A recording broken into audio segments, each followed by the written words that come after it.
आज जो है गेस्ट टीचरों ने प्रेस वार्ता आयोजित की। आइए जानने का प्रयास करेंगे क्या उनके मुद्दे हैं, किन मांगों को लेकर गेस्ट टीचर आंदोलनरत हैं और क्या समस्या उनको हल पड़ी। आइए। नमस्कार जी, आपका शुभ नाम? मेरा नाम केशव देव। केशव जी, आज जो है गेस्ट टीचरों ने प्रेस वार्ता आयोजित की है, क्या मांगे हैं आपकी, क्या मुद्दे? हमारी सिर्फ एक ही मांग है, हमें जॉइनिंग डेट से नियमित किया जाए। और क्योंकि अब बहुत हो गया है, सरकार को भी आए 8 साल हो गए हैं और सरकार की स्थिति ये है कि नाम बड़े और दर्शन छोटे। बड़े लोगों ने जो हमें वादा किया था वो वादा अभी तक धरातल पर नहीं उतरा हमारे नियमितीकरण का। तो हमारा यही निवेदन सरकार से बार बार है कि हमें जल्दी से जल्दी नियमित किया जाए। क्या मांग करते हैं? क्या डेडलाइन आपने घोषित की है? सरकार आपकी मांगे नहीं मानती तो आगे आपका अगला कदम क्या? अगला कदम हमारा 4 तारीख को हम करनाल में सारे हरियाणा के प्राथमिक गेस्ट टीचर इकट्ठे होकर के सीएम साहब को ज्ञापन देंगे और सीएम साहब के सामने अपनी बात रखेंगे। उसके बाद भी अगर मुख्यमंत्री जी को ज्ञापन देने के बाद भी आपकी मांगे नहीं मानी जाती तो आगे आप लोग क्या डिसीजन मोड में हैं, क्या कार्रवाई करेंगे? हाँ जी, उसके बाद हम सभी मिल करके जो भी विषय हमारा तैयार होगा मीटिंग करेंगे। मीटिंग करके जो डिसीजन निर्णय होगा प्रेस के माध्यम से बता दिया जाएगा। सर, मेरा नाम सुंदर भड़ाना है और प्रदेश महासचिव प्राथमिक अतिथि अध्यापक कल्याण समिति। जैसे अभी भाई साहब बता रहे थे संयोजक साहब कि सर्वप्रथम तो 4 जनवरी 2023 को हम लोग करनाल में सीएम साहब को एक बड़े ही संदेशात्मक, जो कि एक अध्यापकों की गरिमा होती है, उसके हिसाब से हम लोग ज्ञापन देंगे और अपनी मांग रखेंगे और उनको बताएंगे कि प्राथमिक अतिथि अध्यापक कई बार कई राज्यों में नियमित किए गए हैं, तो आप हमारा कल्याण कर सकते हैं, वो उनके हाथ में है। दूसरा, अगर हमारी सरकारें इस बात को नहीं मानती है, कहती है भाई अभी हम तुम्हारा नहीं करेंगे, तो हम अपने सभी जिला प्रधानों की मीटिंग बुलाकर और अपने संयोजक साहब और सभी जैसे भी जो आगे की रणनीति होगी, आगे जो निर्णय लिया जाएगा वो सभी मीडिया के माध्यम से बता दिया जाएगा। क्या समस्याओं का सामना जो है अतिथि अध्यापकों को करना? सर, हमें कदम कदम पर हमारे 1 से 1 तिहाई वेतन में हम लोग काम कर रहे हैं। जो एक रेगुलर अध्यापक 2017 की भर्ती अगर हम देखें तो हमसे एक लगभग दुगना से तिगना वेतन तो वो भी ले रहे हैं 2017 में, और हम लोग तो 2005 से अतिथि अध्यापक के रूप में कार्य कर रहे हैं। लगभग 17 साल से हम लोग शोषण कर रहे हैं। हर जगह हमें एक छुआछूत की तरह देखा जाता है, ऐसे समझो जैसे भी कच्चे कर्मचारी हैं। ये तो बहुत समस्याएं सामाजिक रूप से भी और आर्थिक रूप से भी, विशेष रूप से हमें कदम कदम पर समस्याएं को सामना करना पड़ रहा है। सर राणा जी, क्या लगता है कहाँ क्या समस्या आ रही है, आखिर पेच कहाँ फंसा है जो आप लोगों की मांगे नहीं मानी जा रही? सर, हमें जहाँ लग रहा है कि केवल और केवल सरकार की मानसिकता की बातें। अगर सरकार अपना मन बना ले, वो कहते हैं जो काम करना हो अगर उसका मन बना ले तो सरकारों के लिए कोई बड़ी बात नहीं है। तो हमें पूर्ण विश्वास है कि ये सरकार हमारा कार्य करेगी। इसी कड़ी में हम लोग 4 जनवरी से अपना ये बुगल बजा रहे हैं। सर, कितनी संख्या में जो है लोग वहाँ पर मौजूदगी रहेगी? हमें उम्मीद है कि हमारे लगभग 5400 प्राथमिक अतिथि अध्यापक हैं और हमारे बड़े भाई बहन जो लगभग हम लोग 13,700 कुछ हैं जो गेस्ट टीचर, तो सभी लोग वहाँ पर हमारा पूरा प्रयास रहेगा 100% लोग वहाँ पहुँचे हम लोग।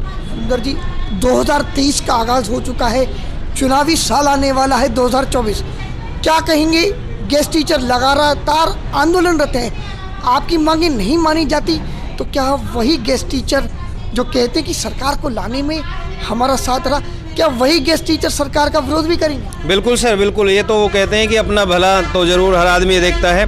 तो अगर सरकार हमारी मांगे नहीं मानती है, उम्मीद हमें है कि हमारा भला ज़रूर करेगी सरकार, क्योंकि इन्होंने 2014 में हमसे लिखित में वादा किया था। तो हमें उम्मीद ज़रूर है, अगर ऐसा सरकार नहीं करती है तो फिर हम आगे कहीं भी इनके बिल्कुल खिलाफ ही जाएंगे। ये तो आगे हमें करना ही पड़ेगा। परमानेंट उन्हें पूरी सैलरी दी जाती है, हमें 1/3 सैलरी दी जाती है, जबकि हम जो रेगुलर टीचर्स हैं उनसे भी ज़्यादा काम करते हैं। सारा काम हमसे लिया जाता है, फिर वेतन ही आधा क्यों दिया जाता है, तिहाई क्यों दिया जाता है? जबकि सरकार कहती है समान काम के लिए समान वेतन। जो परमानेंट है हम उनके बराबर ही बल्कि उनसे ज़्यादा काम करते हैं, फिर हमारे साथ अन्याय क्यों? हमें 16 साल हो चुके हैं। हमारी सरकार से बस यही रिक्वेस्ट है कि हमें सभी गेस्ट टीचरों को पक्का किया जाए। प्राइमरी टीचर्स को देखिए आप, उड़ीसा में, हिमाचल में, पंजाब में, राजस्थान में प्राइमरी टीचर्स को परमानेंट किया गया है, तो सरकार हमें परमानेंट क्यों नहीं कर सकती?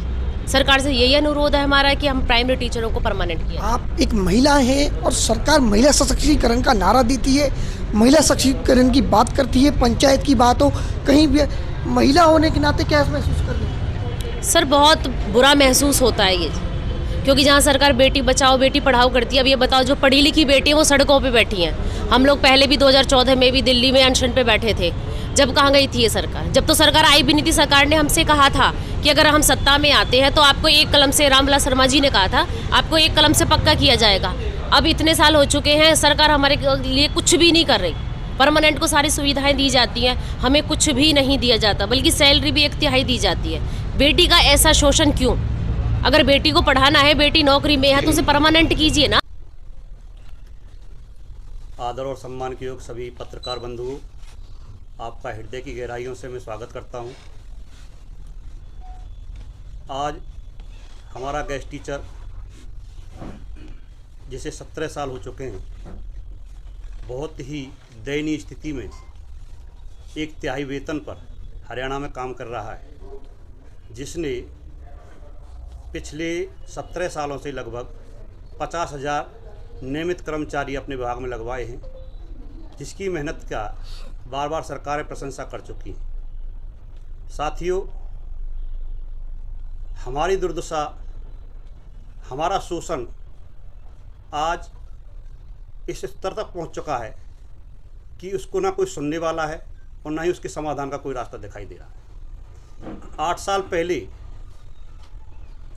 जब भाजपा सरकार सत्ता में आई थी, उससे पहले माननीय नितिन गडकरी जी, माननीय रामविलास शर्मा जी और पार्टी के वरिष्ठतम नेताओं ने हमें यह लिखित में और मौखिक तौर से आश्वासन दिया था कि सत्ता में आने के बाद हम आपको नियमित करेंगे।